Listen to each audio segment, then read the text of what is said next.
Rampur, India के दिल में बसा एक छोटा सा गांव। यहाँ जिंदगी धीरे धीरे चलती थी। गांव वाले एक दूसरे के बारे में सब कुछ जानते थे, उनकी खुशियां, उनके गम, उनके राज।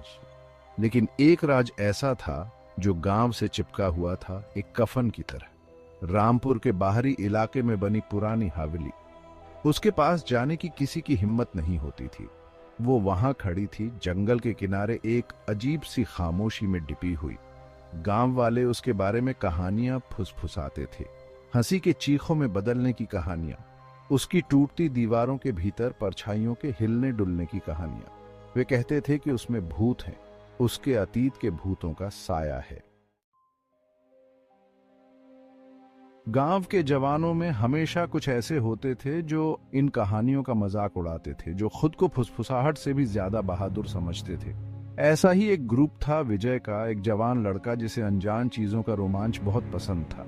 ये तो बस कहानियां हैं, विजय कहता था। उसकी आवाज में एक बनावटी साहस होता था, बच्चों को डराने के लिए बनाई गई है।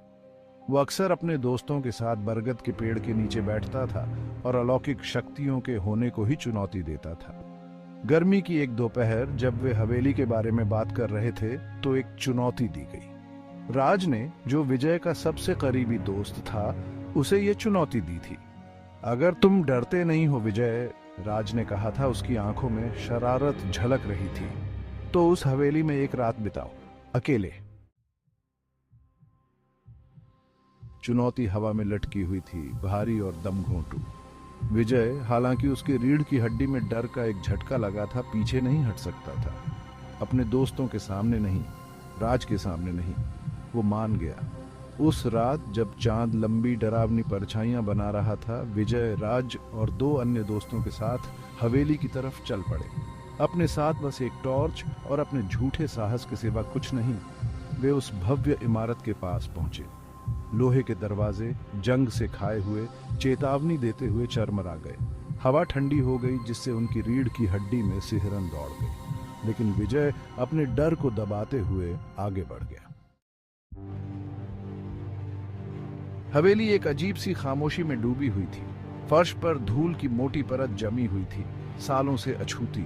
हर कोने से मकड़ी के जाले लटके हुए थे और केवल उनकी अपनी धड़कनों की आवाज सुनाई दे रही थी। उन्होंने हवेली का पता लगाया, उनके कदम शांति में गूंज रहे थे।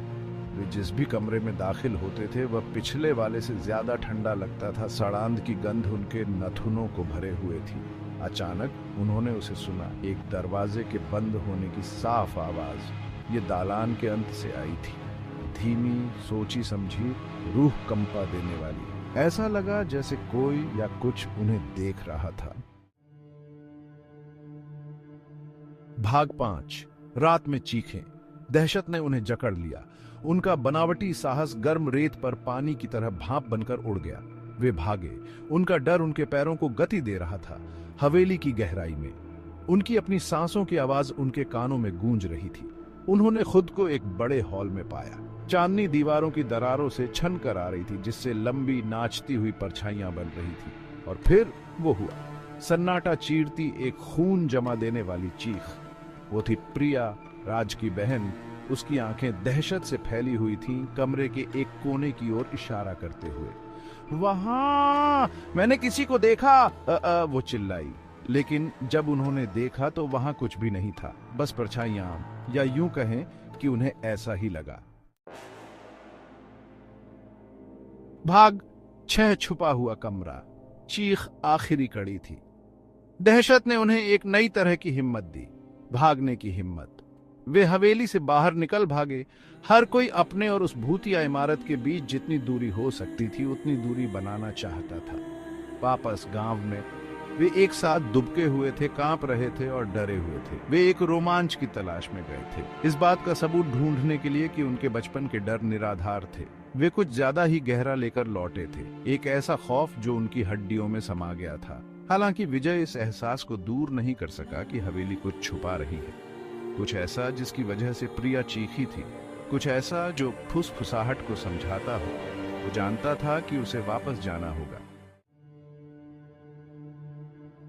अगले दिन एक लोहे की छड़ और एक बैग के साथ विजय हवेली लौट आया। उसे वह कमरा मिल गया जहां प्रिया चीखी थी। वहां दीवार में एक ढीली ईंट के पीछे लकड़ी का एक छोटा सा दरवाजा था जो नजरों से ओझल था। उसने उसे खोला। अंदर एक छोटा धूल भरा कमरा था। धूप की एक किरण अंधेरे को चीरती हुई लकड़ी की एक छोटी सी मेज पर पड़ रही थी। उस पर एक किताब रखी थी, एक डायरी जिसका चमड़े का कवर फटा हुआ और फीका पड़ गया था। कांपते हाथों से विजय ने उसे उठाया और खोला। पन्ने मकड़ी के जाले जैसे लिखावट से भरे हुए थे। स्याही समय के साथ फीकी पड़ गई थी। ये रूपा नाम की एक महिला की डायरी थी। रूपा की डायरी में प्यार, विश्वासघात और बदले की कहानी दर्ज थी। उसे एक आदमी से प्यार था, एक ऐसा आदमी जिसने उसे दुनिया देने का वादा किया था, लेकिन उसने किसी और को चुन लिया। दिल टूटने और गुस्से से प्रेरित होकर रूपा ने हवेली की दीवारों के भीतर अपनी जान दे दी थी। लेकिन उसकी कहानी यहीं खत्म नहीं हुई थी। उसकी डायरी में एक कर्स का जिक्र था, एक कर्स जो उसने हवेली और उसकी दीवारों के भीतर रात बिताने की हिम्मत करने वाले किसी भी व्यक्ति पर दिया था।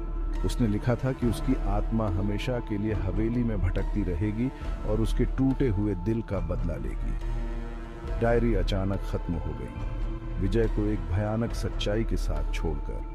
हवेली वास्तव में भूतिया थी, न केवल रूपा की आत्मा से, बल्कि उसके दुख, उसके क्रोध और बदले के लिए उसकी अमर प्यास के भार से। विजय हवेली से बाहर आ गया। डायरी उसके हाथ में कसकर जकड़ी हुई थी। वो जानता था कि वो इसे गुप्त नहीं रख सकता, लेकिन वो यह भी जानता था कि उस पर कोई विश्वास नहीं करेगा।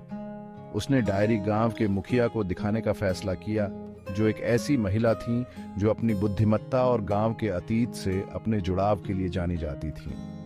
मुखिया ने धैर्यपूर्वक विजय की कहानी सुनी। उनके चेहरे पर उदासी और समझ का भाव था। जब वो खत्म कर चुका था तो उन्होंने उससे डायरी ली और उसे खोला। उनकी उंगलियां फीकी स्याही पर फेर रही थी। इस हवेली का अतीत बहुत अंधकारमय है, उन्होंने आखिरकार कहा।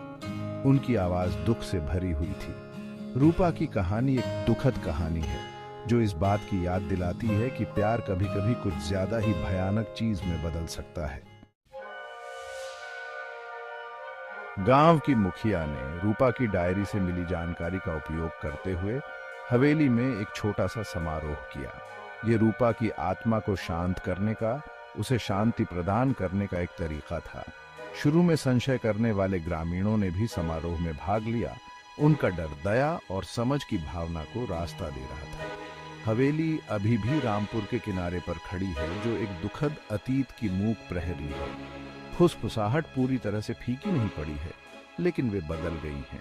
वे अब एक टूटे हुए दिल वाली महिला, एक दुखद प्रेम और आखिरकार शांत हुई एक बेचैन आत्मा की बात करते हैं। लेकिन कुछ सवाल बने हुए हैं। क्या रूपा का कर्ज सचमुच उठ गया था, या उसकी आत्मा अभी भी हवेली के हॉल में घूमती है, किसी के अतिक्रमण करने और उसकी दुखद कहानी का एक और हिस्सा बनने का इंतजार कर रही है?